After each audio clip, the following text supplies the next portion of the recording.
limitations. We've all experienced them. I am Maria. This is the Strong Body, Strong Soul show. I welcome Master Ercolano today. We are talking about special needs in kids, how we can handle it as parents, how we can handle life when we experience our own limitations. Here we go with an amazing interview. I hope you enjoy. Ercolano. We're at Agora Karate in Southern California, Agora Hills, and we are talking about bullying.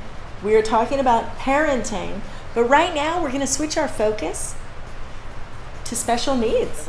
I never had previous formal training in dealing with children with special needs, but over the course, again, I've been running my martial arts program for a long time, and over the years I've had different people with different abilities come in, and certainly children that have been, specifically children that have been diagnosed on the spectrum. Predominance of is children with autism. Children with special needs, we have a chart here that shows the 7 intelligences, and this is a concept that I was introduced to years ago from a book. IQ tests children or adults.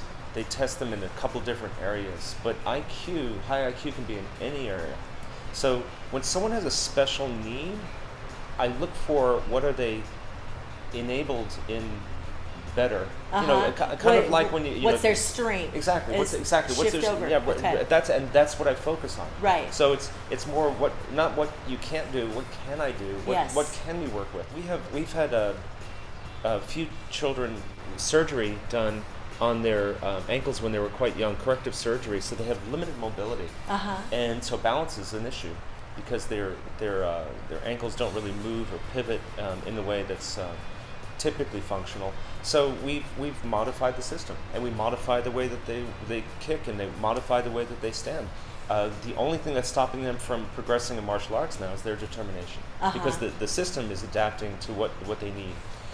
So when I work with children with special needs, I always look for the upside. I'm always looking for what it is that they can do, and I tend to ignore labels. That's my own personal philosophy. Like even the term special needs. You say someone's got whatever disorder or diagnosis. They're respectful to the medical community and what they do, but I'm just going to look at the individual. Right. Because we could both be labeled, gregarious, and Uh-huh. and that can mean two different things, right? Right. And so that's loud and obnoxious. well, or loud. just right, exactly. Fun at parties. Yes. Formula for special needs is looking at the individual and assessing what that individual can do in a certain environment. So if it's going to be martial arts, then what can they do in martial arts? Yes, The thing about bullying is even more so. It's sad and unfortunate that children tend to, if you stand out a little bit, they're going to take that quality and pick on it. You're too tall, you're too small, whatever it is. So in terms of bullying and children with special needs, it's even more important that they have their voice. It's even more important that they follow some principles of being able to speak up for themselves, stand up for themselves. Some kids have situations where they may use their voice too much. I remember having kids in classes that I've been a part of teaching and having some children that are special needs that speak too often and too much. Yes. Not Tourette's, but sometimes just depending on, one girl I remember, oh my God, she would get up and she would yell and she would run out of the classroom and stuff. And she was pretty volatile, and she had an aide with her. Right. But yes. Have you ever had kids where you've had to help them control that kind of behavior? Yes, absolutely. The principle, the motivating force, and honoring that. Yes. So if I have kids that are super intelligent and want to contribute, and so their voice is always, they're always raising their hand and asking questions, and they always want to contribute. And so I shift it around. What I see is a leader. I see an outspoken leader. And I'll turn and I will refer to that person, and I might take them on the side and say, listen, I respect and I hear everything you're saying, and I know that you have this desire. What we're doing is you and I are going to work side by side. I'm a leader. You're obviously a leader in growing. Let me share with you. Let me teach you. Just take it in, and then you're going to take what you do, and we're going to contribute to that, and you're going to become this amazing person. Again, it's seeing the potential. Right. You know, mechanically, there's not much you can do with a person who's disruptive. Right. No, but I see what you're saying. I've seen that too. Sometimes if there's a kid that is like that, and in a class that I teach, I'll be like, okay, we are all of us going to follow you. Yes. You tell us how to walk down the street and what trees we're going to look at, or whatever the case may be. Yes. And they get more centered. Yes. And they actually are in more control. That's genius. When they realize everyone else is paying attention to them. That's genius. That takes them back right. into themselves. Yes, exactly. And gives them responsibility, accountability. If you're talking about children with special needs, or just talking about children, or just talking about people, and if that person is outspoken and disruptive, then they're trying to satisfy some inner need. There's some inner need, and that's what you're talking about. Yes. And maybe just getting the expression out gets them back to the core of the inner need, and then they really get to what it is that they wanted to address in the first place. That is so true in so many different respects. Really definitely. Now, how about the parents that come in? Because compassion for those parents of those kids as well. I mean, you've had students in here, and the parents are bringing those kids all of the time, and the thing that I see over and over again, parents sitting on the sidelines. We just had a kid recently, and the parents said, yes, our son has attention deficit disorder.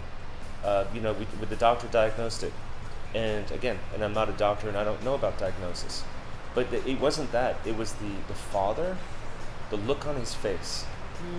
That was the thing that registered with me. And could you imagine if you could take that and shift it around and say, wow, hey, guess what? You got attention deficit disorder. You know what that means? That you have the ability to hyper-focus on different things, and your mind can go in different directions, and to celebrate that you have an ability, not to look at it as a deficit. So he was shame, embarrassment, disappointment, frustration, all that stuff. Yes. But see, it also goes back to expectations and patience, because if I expect my kid to get everything in a certain order in a certain time frame, then I'm going to be disappointed if they don't do it in my expectations. Yes. So, if anything, a diagnosis like that is going to give you permission to see your child in an alternate way and to approach them in an alternate way. Yeah. If a parent sitting there on the sidelines, the best thing to do is you get this, is to hold space for your children. Just hold space. Hey, it's going to take you 5 minutes to get this. It's going to take you 20 minutes to get this. It's going to take you 15 classes to get this. It's going to take you 5 classes to get this. No matter what your ability is, just hold space to them. Show them some patience and love. They're going to gain more confidence from that than they would in anything else. Anything, a teacher, we talked about how a teacher sometimes has a voice that the kids can't hear, okay?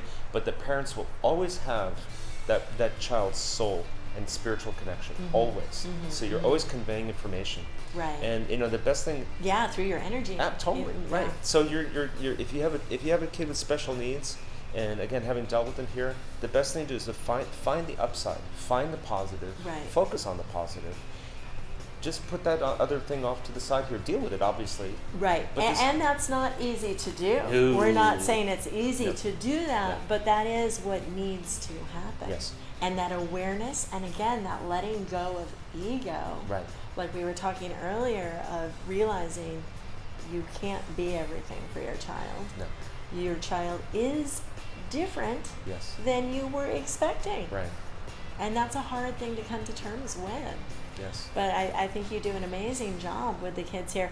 I also want to just switch it around a little bit to people on the other end of the age group, because you have adults here that have braces on their legs that are still doing karate and able to become black belts and able to teach and share, and they are by no means perfect. No. Yet they are. Yes. Yeah. It all goes wonderful. back to I've had people that come in here in their 40s, 50s, 60s. I've had a dream about getting a black belt my entire life, and I finally decided that I want to do it. And this is, and it's in that determination that it circumvents any of the external circumstances, age or whatever it is, that's going to stop them from getting a black belt if that's their goal. Yes. And that's really it. The human adaptation principle says, no matter what the circumstances are, if I'm determined, I will make it happen somehow. Yes. So we and then an instructor them to adapt to different needs. So if someone has a knee brace and they can't kick high, great. Then we just figure out a way to kick low, or to put a hand in technique, or to do something like that. Exactly. I had a child come into the school who had one leg that had grown, one leg that didn't grow, one arm that grew, one arm that didn't grow. And so so he was wheelchair bound most of the time, and we created a martial arts system based on a wheelchair. Oh, neat. Yes, and it included, if someone were to grab him to trap the person's arm, and then with his elbow to bump the little lever that moves the wheelchair forward and run over the person's foot, and then use his wheelchair as a weapon. Who needs a bow staff when you got a wheelchair? Yes, yeah. So if anyone's looking to do something like martial arts, understand, and I really appreciate the opportunity to share, because I'm a person just like everybody else. And I had fear and trepidation about doing something like martial arts, but there was a calling inside of me that was greater. And I paid attention to the calling and not the fear. And there's always going to be. And if you study martial arts, if you say you're in your 50s, 60s, and you want to do martial arts, and you walk into a school and you don't feel like they're going to meet your needs, then find someplace else. Exactly. You're right.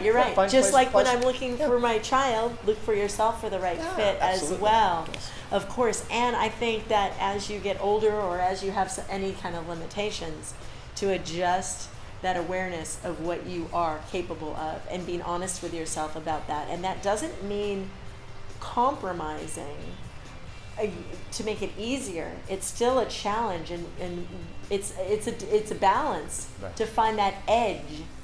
As with anything, to push yourself to that edge of what you can do, your capabilities. Right. So I think that's great. So, and I think the very definition of courage, right, is admitting that you're afraid. Totally. And acting anyway. Totally. Yeah. Go for it anyway. I want the human experience of having fear, because that means that I'm still connected and aware and alive. Exactly. Yes. You have to have a healthy amount of fear. Right. In life. So thank you so much. My pleasure. Master Conrad Ercolano here at Agora Karate, and thank you so much for taking the time to spend with me. Thank you so very much for stopping by. I hope it was fun to listen to that conversation right there. I will attach links to the other interviews that we had. I am Maria. This is the Strong Body, Strong Soul show. Usually I'm just on audio, so it's kind of fun to be on the video there. Go ahead and subscribe to this YouTube channel. Make sure you turn on notifications. Make sure you share with friends if you like the content here. And of course, keep coming back.